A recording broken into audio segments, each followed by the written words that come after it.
And they're huge. They're just absolutely massive. Morning. Morning, sir. Long time no see. Okay, why don't we go on video? I forgot. Nice to see you last night. Yeah.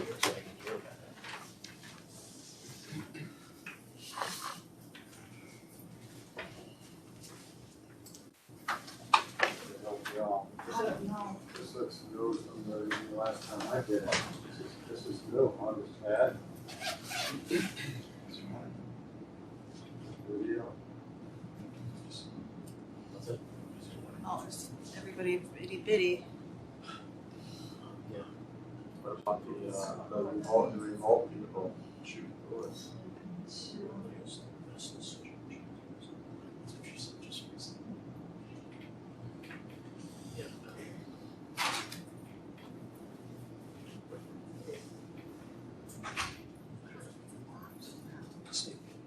What's the lock thing? I don't know. Hey. No. Most all the security downstairs. It's changed things, yeah. Never had to stop at the desk before. Oh, that start? Yeah, That's what I was just wondering. they had a They've sign. been there. Styles too, or? The turnstiles were not open yet, but they had a sign that said everybody must stop at the desk. So I stopped and they're like, where are you going? I'm like, cemetery board. What's that? It's fifth floor. I mean, I do think we're one of the last agency buildings that doesn't use it right. Yeah, It's pretty typical. it is, although it's, we're not practicing, we're not. Right.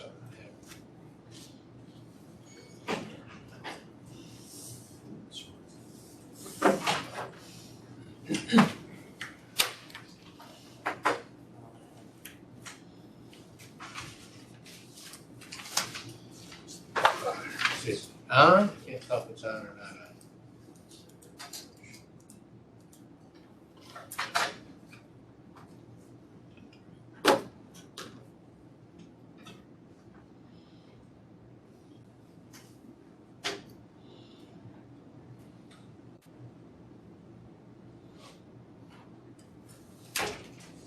Apparently we're recording. Everybody can see us. We can't see anybody. I don't know why the screen is locked. I don't know how to unlock it. Not what I do. You don't have a password or Usually the video pops up when we start it, and I don't know where the lock Right, is. well. But I looked on my computer, it's recording in there, I can see everybody in there. It's like, in front of the. Can you hear us? Weather. Yes, I Yeah. can hear you, Can't yeah. go out now, I can't see anybody, so if I point to the wrong cyclone thing on the weather screen, you'll know it's inexperienced. Alright, so I will call the meeting of the Interstate Cemetery Board meeting to order. This meeting is being held remotely, although Tom and I are in person, so it's an in-person meeting as well. And I can't tell, but is Jill on the line? Yes, I am. I'm on Alright. video, but I guess you can't see anybody on video. Apparently we can't. Okay, I'm here. Locked door. Great. So I have Video no other. is working. I see everybody. Great. No other opening remarks. I'll introduce myself as Mark Pattison, representing Secretary of State Robert Rodriguez, and Tom. Thomas Fuller, representing Dr. Mary Bassett for the Department of Health. And Jill. I'm Jill Faber, representing Attorney General Letitia James. Great. And we have some staff here. Louis Paulshock is remote, and other staff and our council, I assume, is here. Do we have any suggestions or corrections to the minutes as distributed? Hearing none, I'll make a motion to approve the minutes of the previous meeting as distributed. I'll second that. Second, thank you. All in favor? Aye. Aye. Minutes are approved. Rob, do you have anything to talk to us about in terms of legislation regulations? The budget's passed and signed. Who knows what's in it? Somebody knows what's in it. Good morning, Mark. This is Rob Vanderbliss from Council. I circulated my legislative report prior to the meeting. Does anyone have any questions for me?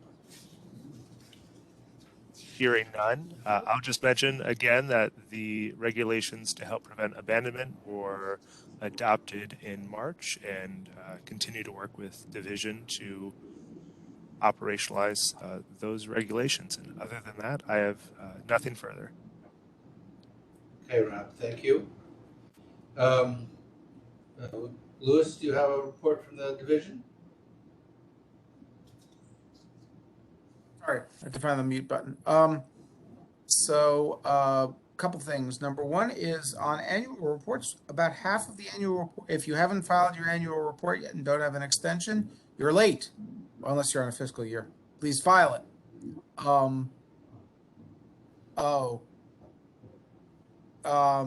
And the other thing, Alicia, I actually have to step away for 1 minute. Could you please,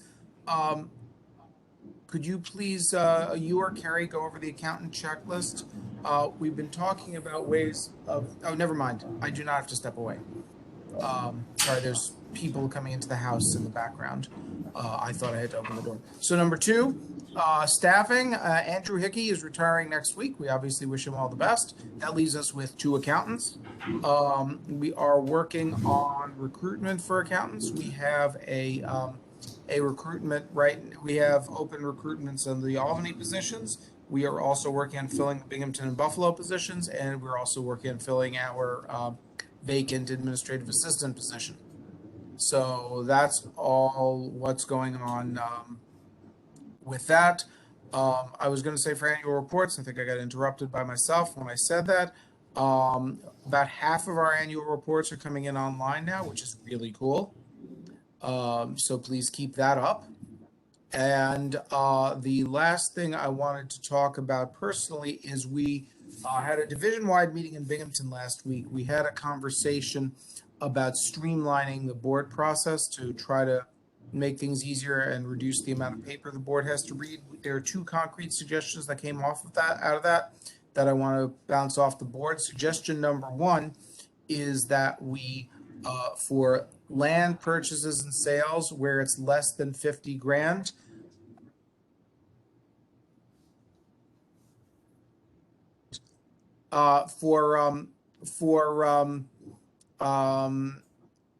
application land purchases and sales that are for land purchases and sales that are under 50,000, we are going to propose going with 1 appraisal, not 2, unless there's a related party involved.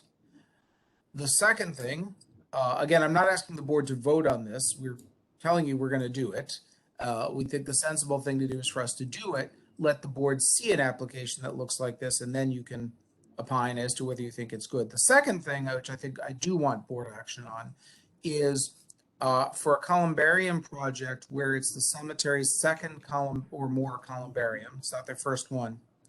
And they're ordering a prefab unit as opposed to building something.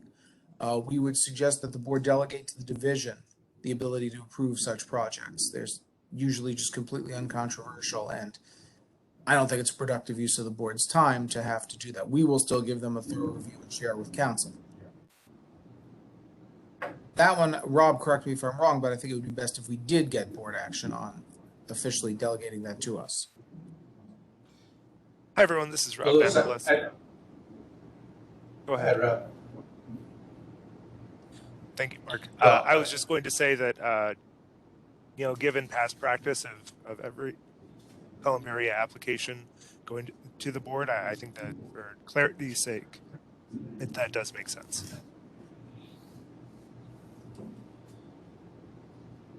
Well, I'll take a sense of the board on both of those. My initial thought, though, is since it has been just presented in the last 6 minutes, that we let the board talk about it or wait till next meeting to take any particular action. But if the board feels that they're small enough to move ahead with, I'm okay with that too. Yeah, we'll see what happens. I have one question. Yeah. I have a question. Can you hear me? It's Jill. Yeah, hearing you. So, with regard to the appraisal, so there would be a requirement for one appraisal unless it involves a related party transaction. If for some reason the first appraisal isn't sufficient, or there are issues with the board determines that another appraisal would be helpful or needed in order to make a decision, is there the flexibility for that? Is that something that's addressed? Let me take a step back here, and Rob, you jump in if I state this incorrectly. The only legal standard for these applications is that the purchaser or seller demonstrate that the sale is for fair market value. Okay. There's no reg or statute that requires even one appraisal. Okay. Our interpretation of this has been, generally speaking, to ask for 2 appraisals to establish a value, but we've already, with transactions on the magnitude of 10 grand or less, gone with 1 appraisal. I believe there have been some really minimal transactions where we found market value established without any appraisals. Yeah. So that wouldn't change. It would more just be the practice, and the default would be we'd only ask for 1 for 50 grand or less. Yeah. No, I think it makes sense. I think that makes sense. I mean, that's what you guys do, right? Yeah, that's what we do. I just wanted to make sure that if for some reason we needed another one to establish that it was fair market value, we could seek that. But I think you answered that question. So I'm fine with the sense of the board on the Columbarium thing waiting till next month. That doesn't really make much difference. Tom seemed to think it was no problem, and I think it's fairly de minimis. That said, I think delegation of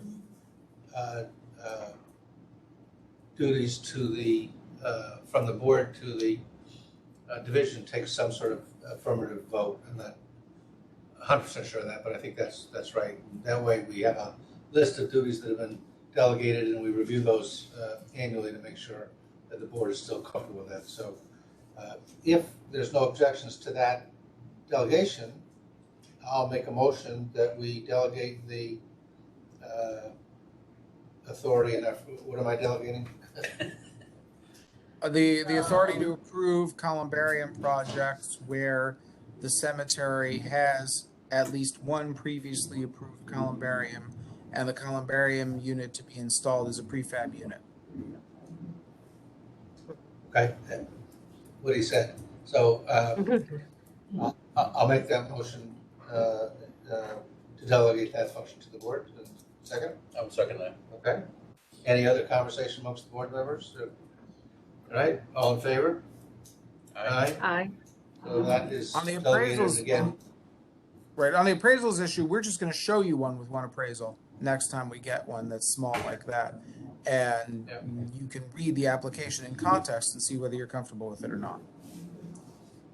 I mean, And again, I can say that I think that's a good practice. I think, we can certainly review that and talk about it, but I don't have a problem approving that. I mean, frankly, I'd like to expand it even more, but I want to start off small. Okay. There's I a don't know how third much time piece. it takes.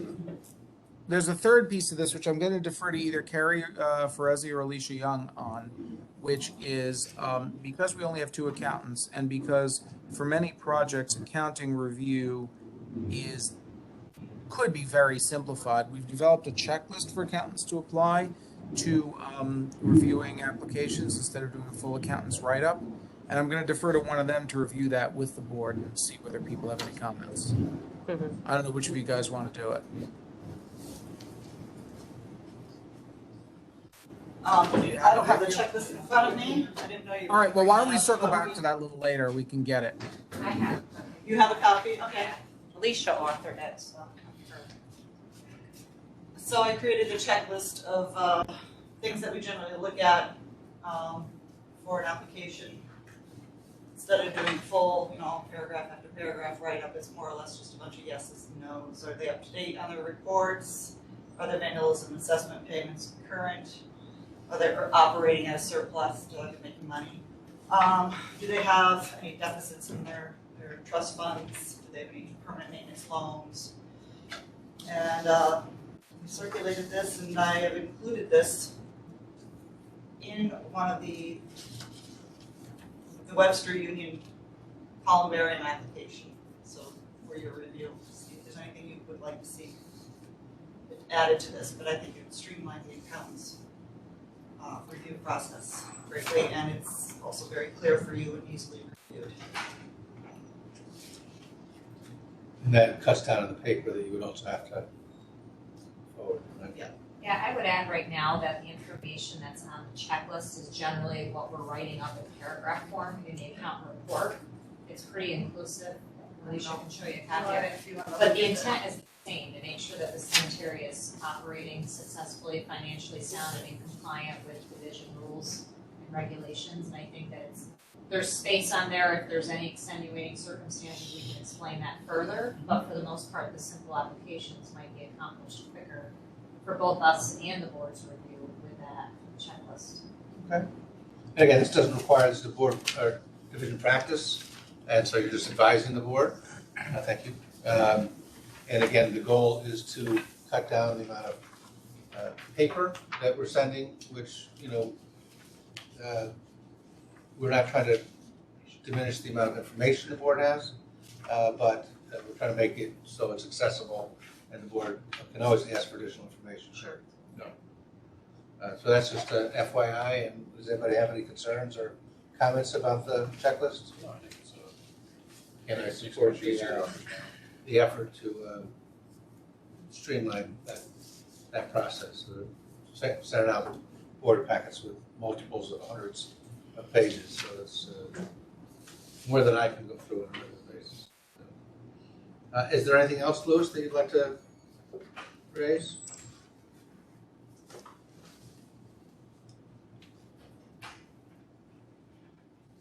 Louis? Sorry, this is really the only tip of the iceberg in terms of trying to streamline these processes. We're trying to get them down and make them manageable for you guys and for us and for the cemeteries. But we wanted to sort of catch the low-hanging fruit first. But this will be an ongoing process. The other thing I guess I should mention is that we've our forms, we do have 3 of them already, and we did 2 more that are in process. One for retort replacement, because we're going to see a lot of those, and the other for a schedule for any time a standalone's got a standalone crematory's got an application, because our schedule of income and expenses for cemeteries doesn't really fit standalone crematories all that well. So that's what we've got going on. Great, and as a reminder, the goal of that process is to standardize what we require and educate cemeteries up front what we require for a particular action, so that they don't have to guess, and it's the same across all applications. Exactly. Okay, anybody have any questions of Louis for his report? All right. We have a vandalism report. Yes, take Rob's lead and just note that the report was circulated, it's posted online. Does anybody have any comments, questions? I have a few additional comments on it. So we left about $1.5 million on the table last year from the $2 million appropriation. This year so far, we have about $1.3 million already committed from past applications in the pipeline, and the applications that are before the board this month. So we have about $700,000 available for future applications for this fiscal year. Okay. Oh, and then one other thing too is last year, fiscal year ended March 31st, we collected more money in the vandalism and assessment fund than we ever have in the past. It represents about 13,000 more burials and cremations reported in the year than the prior 2 years. Okay, well, it's never, well, I don't know, it's never good to leave money on the table, but it is what it is, and it was, I think, a function of the environment, pandemic environment that we were going through. Does any board members have any questions of Alicia on the vandalism report? When you say you left that money on the table, what happens to that? Goes back to, Goes away, yeah. goes away. We have a new $2 million appropriation for this year. Doesn't affect what they give us the next year. And, but it didn't. Okay. Thank you. We have 3 vandalism fund applications. All 3 are dangerous monuments applications. The first is Oneida Cemetery in Madison County in the amount of $52,435.69. Is there someone from the staff who would present that application? This is Mike Seelman from the Division of Cemeteries.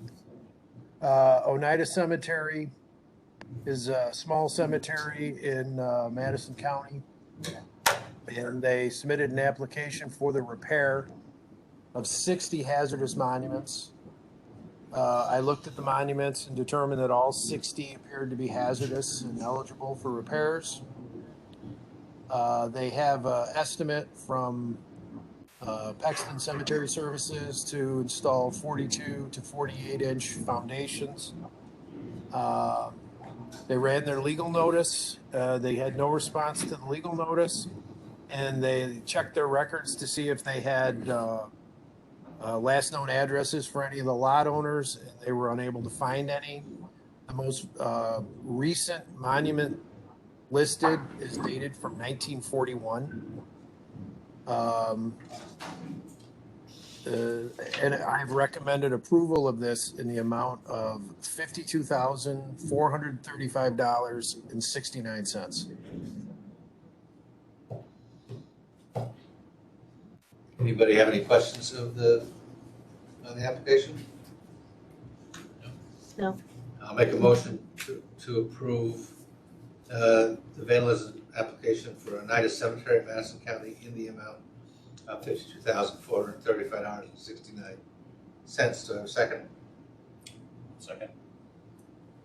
Second. All in favor? Aye. Aye. Application is approved. Our second vandalism fund application is from Walnut Grove Cemetery in Madison County for the amount of $29,968.07. Mike, are you up on this one as well? I am. Walnut Those- Grove Cemetery. Walnut Grove Cemetery is a small rural cemetery just up the road from the last one we discussed. They had requested repair of 28 hazardous monuments. I visited the cemetery, and 4 of the monuments appeared solid. They did not appear to be leaning or loose. And I discussed this with the cemetery representative and the contractor, and we all agreed that they did not appear to be hazardous and therefore ineligible. The remaining 24 monuments did have the appearance of hazardous monuments. They have estimate from Paxton Cemetery Maintenance Service for 42 to 48 inch foundations.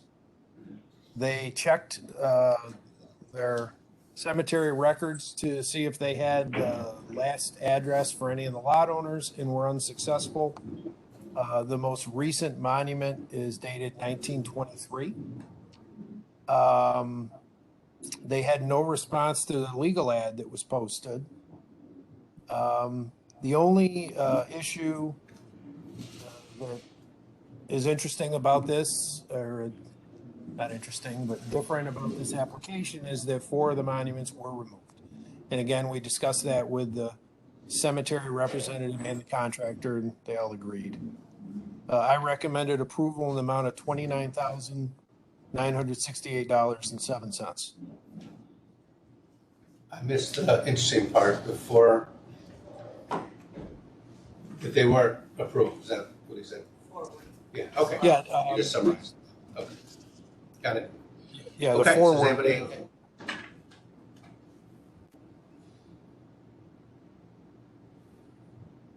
Go ahead. Okay, I'm gonna go ahead. Does anybody have any questions of Mike about this application? No. In that case, I'll make a motion to approve the application from Walnut Grove Cemetery in Madison County for the amount of $29,968.07. Do I have a second? I'll second. All in favor? Aye. Aye. Aye. Motion carries. Application approved. Last one for this month is Greenridge Cemetery in Saratoga County for a dangerous monument application in the amount of $37,693.42. That one is fine. So Green Ridge is a fairly large cemetery and very well managed in the city of Saratoga Springs. They're looking for funds to repair 49 hazardous monuments in the cemetery.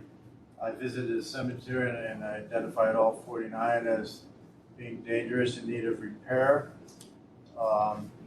They ran a legal ad and had no response to it, and they also searched the records for mailing addresses to contact the lot owners directly.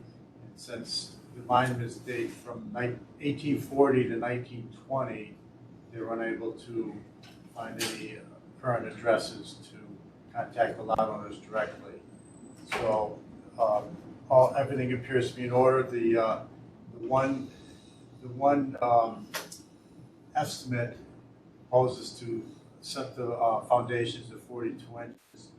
The only issue, or not even issue, but with this application is they were only able to obtain the one estimate for this cemetery, for this application. They attempted to contact other monument dealers, but were unsuccessful in getting another estimate. I feel confident that this one estimate is fair and reasonable based on previous applications for this monument dealer who has worked in the cemetery on several other previous applications. So based on the amount of the previous applications, the amount of this application is comparable to the others that he has submitted. So I'm fairly confident that what he has submitted is fair and accurate.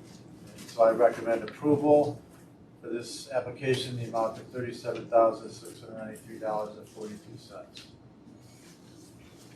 Thank you, Lynn. Does anybody have any questions?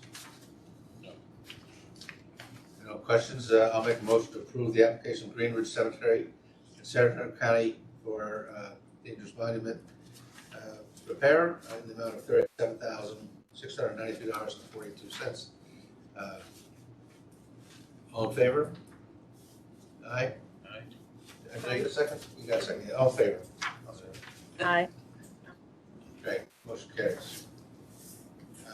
We have two other applications before us. The first is Webster Union Cemetery for Columbarium. Who's going to report on that? This is Brendan Stanton with the division.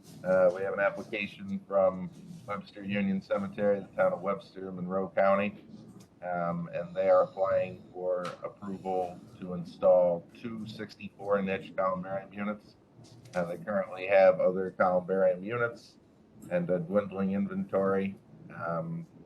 They've chosen to install two units at the same time because they will realize some cost savings there. So based on their success with the previous units, as well as cremation trends throughout the state, I have recommended approval of this application. Okay, does anybody have any questions of Brendan on this application? Nope. Okay, there being none, I'll make a motion to approve the application of, oh, did you say where they're taking the financing from, Brendan? I did not, but they will come from the general fund.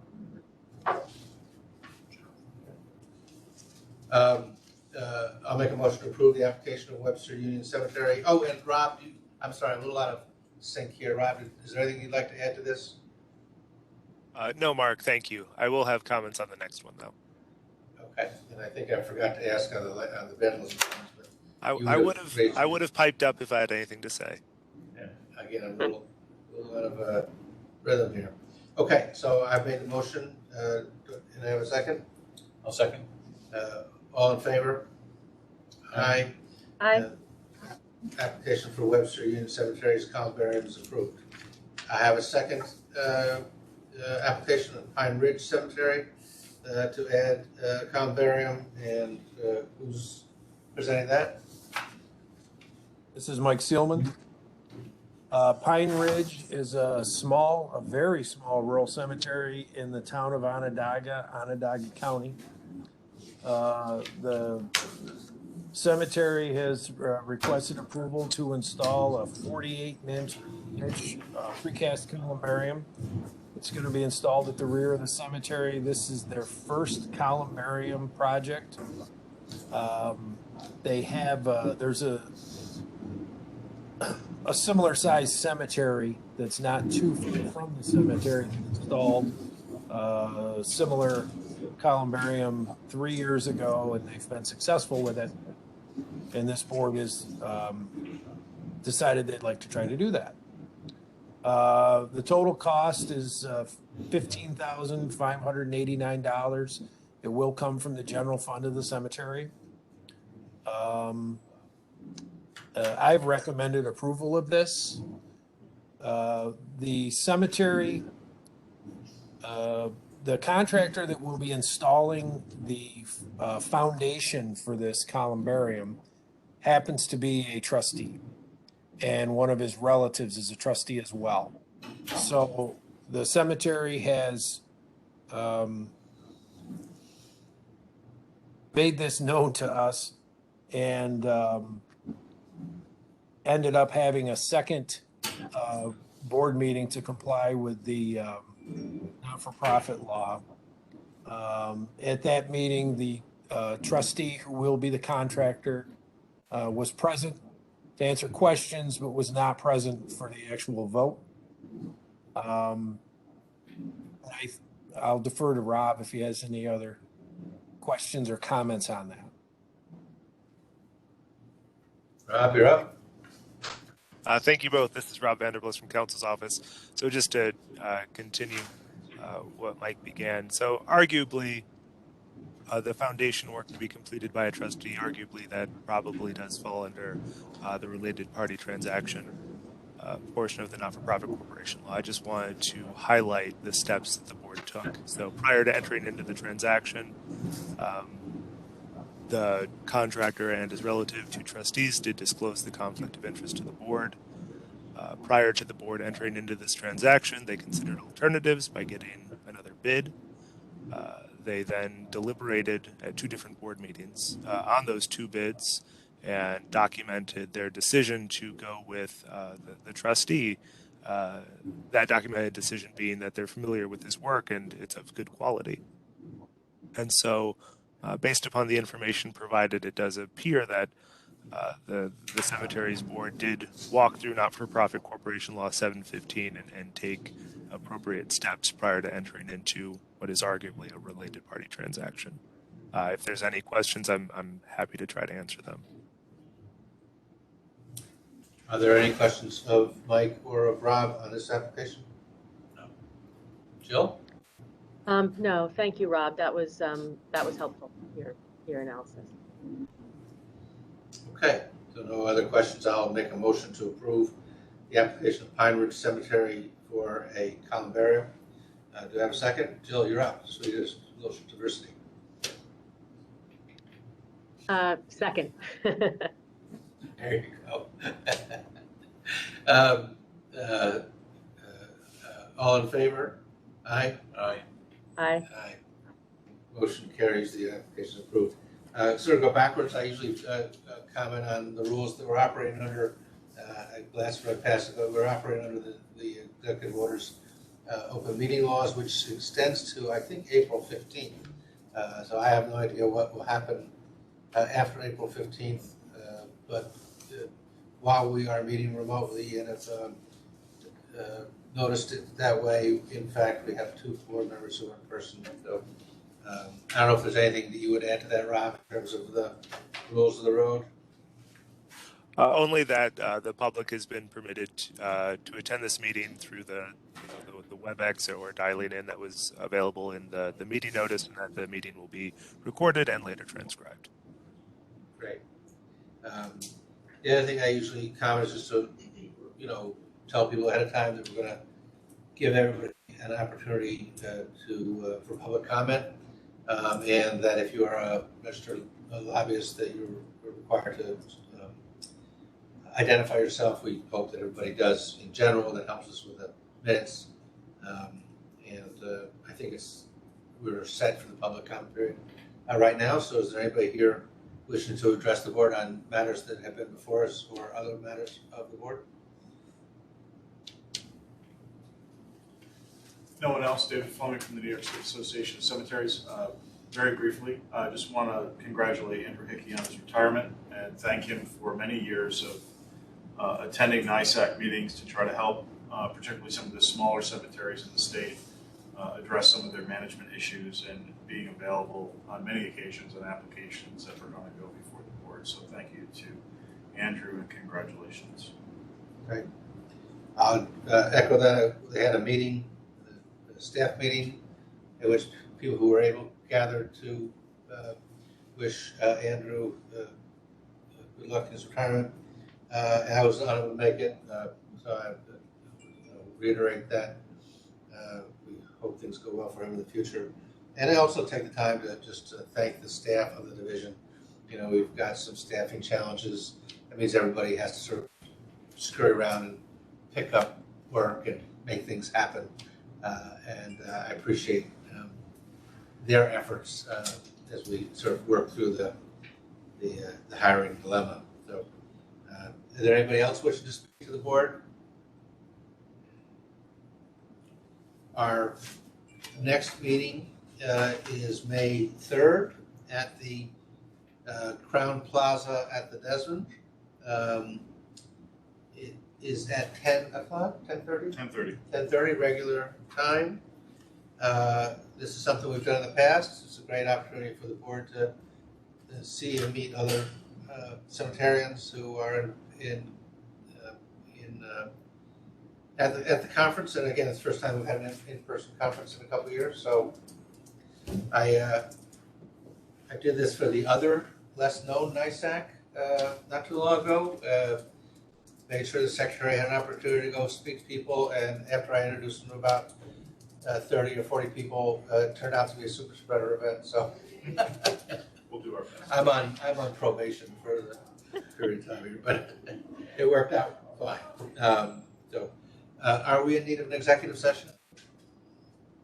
So there's no need for an executive session. So I think that concludes our business for this month's cemetery board meeting. Do I have a motion to adjourn? You got a second? All in favor? Aye.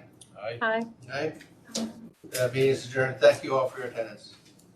thank you. Well, short and sweet. I think